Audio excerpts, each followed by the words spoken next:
Kung isa kang Ilocano na tulad ko, alam kong alam mo ang luto na ito.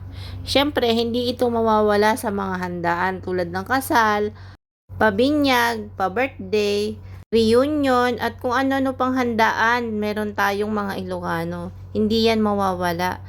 Alam nyo na ba kung ano ang tinutukoy kong ulam? At dahil pang ulam namin to, gagawin ko tong espesyal. Ang gamit ko nga palang karne dito ay pork shoulder. Binabad ko lang ito sa pineapple juice, oyster sauce, toyo, at saka paminta. Tsaka ko siya hinalo. Binabad ko siya ng 1 oras para manuot ang kanyang lasa. After 1 hour, na-ready ko na rin ang mga gagamitin ko sa pagluluto tulad ng bell pepper, atay, patatas at carrots, bawang at sibuyas. Sa mainit na pan, naglagay ako ng mantika at saka ng aswete. Pinakulay ko lang yung buto tapos tinanggal ko din. Tapos ginisa ko na yung bawang at saka sibuyas. Isa ko lang ng very light hanggang maging translucent na ang ating onion. Tsaka ko inilagay ang ating nababad na pork.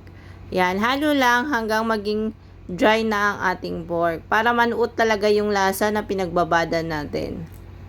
At nung naging dry na siya at nagmamantika na, tsaka ko naman siya nilagyan ng pampalasa tulad ng paminta, laurel at saka konting betchin.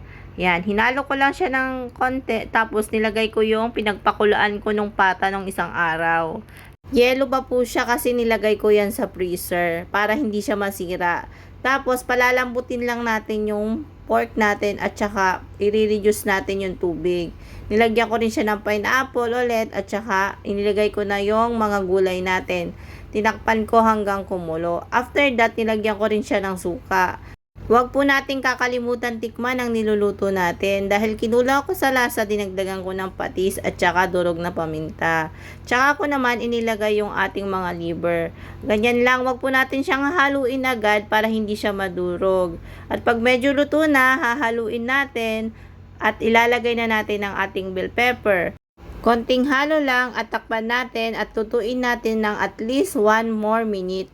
Ayan na, luto na ang ating espesyal na igado. Ayan, ganyan lang po ako magluto, konti lang po.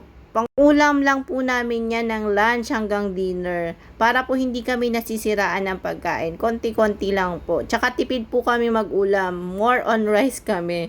Kayo po ba paano kayo magluto ng igado? Paki-comment naman po kung nagustuhan nyo ang aking version ng aking espesyal na igado. Ayan, ready to serve na po ang aming lunch.